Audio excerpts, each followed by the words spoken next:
So now let's discuss some special, no, not special, 5G spectrum services and techniques. Okay. So 5G is the first mobile technology. Okay. 5G is the first mobile technology that operates on a much higher frequency band with previous wireless technologies with frequencies up to 1 gigahertz. Currently in the 3GPP specification up to 90 or 80, 80 gigahertz and up to 450 megahertz. So ito lang yung technology ngayon na merong ganyang span ng operating frequency. If you look at the existing frequencies like GSM in the Philippines is just working in the 900 megahertz and 1800 megahertz. Dalawa. Dual band tayo sa GSM. In the UMTS or 3G, we are using 850, 900, 2100. Okay, so tatlo. 3 frequencies, no? 3 bands. For the LTE, we are using marami na, no? Medyo marami na. 450, 700, 900, 850, 2100, okay? 2600, 2300, so almost 7 or 8. But in the 5G, you can see malawak yung frequency niya. Up to 450 using yung mga existing frequencies natin sa 2G, 3G, 4G, and 5G, we can still use. Okay, we can still reuse that 5G. And then they added additional set of frequency. We call it the FR2, the frequency range 2, which is what we call the millimeter wave. Okay, so it operates at the frequencies above 24 gigahertz dito. No, dito na tayo sa ano. So millimeter wave. Okay? So yung millimeter wave communications enables us to use much of the larger bandwidths up to 800 megahertz or more.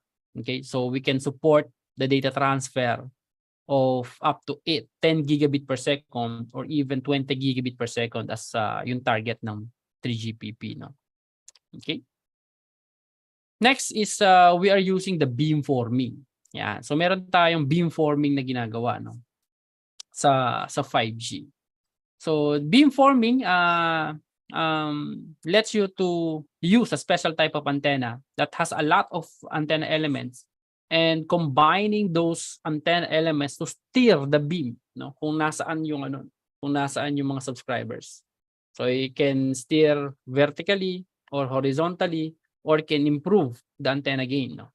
Kapag pinagsama-sama niyo yung mga antenna elements. We call it the beamforming. And also we are applying the massive MIMO uses some multiple antennas on both the base station and the mobile device, no? Para mag-improve yung signal quality and increase the capacity of the network. Okay. And then we have also the network slicing. Yeah. So network slicing.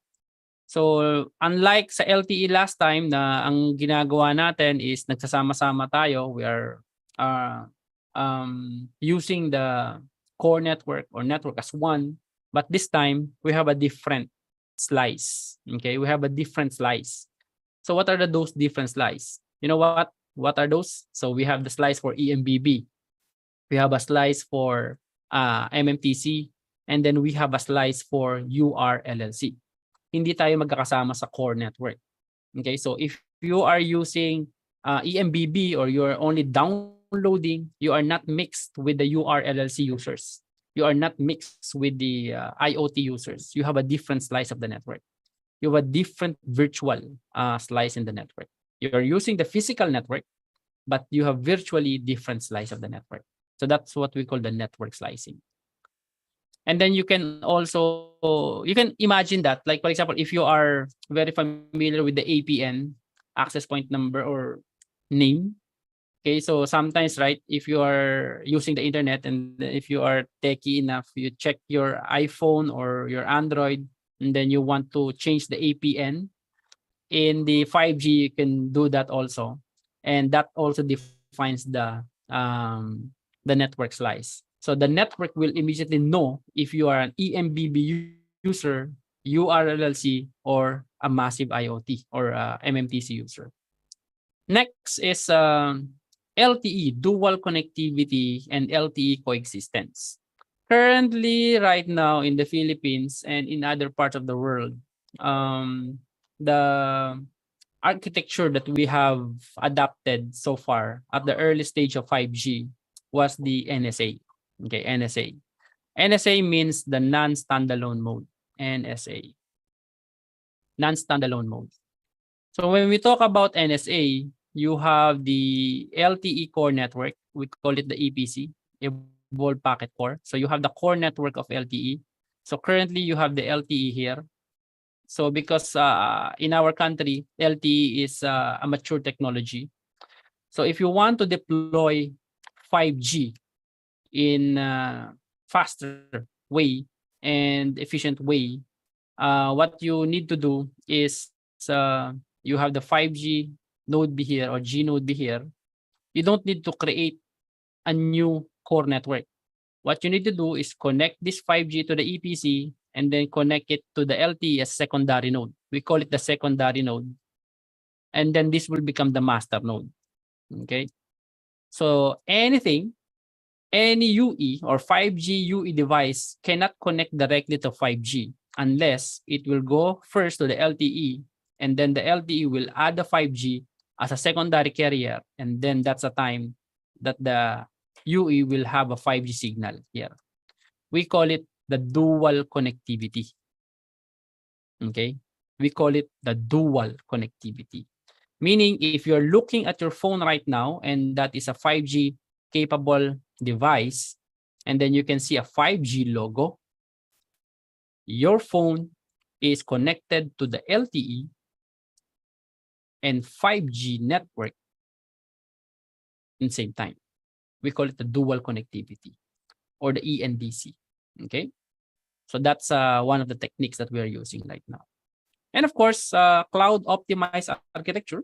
Okay, so in the cloud optimized architecture, I'll just erase this one. In the cloud optimized architecture, we can improve the efficiency of the network depending on the application. Like for example, if we are supporting MMTC or ultra reliable and low latency communications, some of the components in our 5G network could be moved near to the subscriber to further lessen the latency. No, para ilapit natin yung part ng network na yon sa mga subscriber para mas bumilis yung latency natin. So that's what we call the cloud optimized architecture. No? So nagbabago yung ating architecture. It's not a monolithic.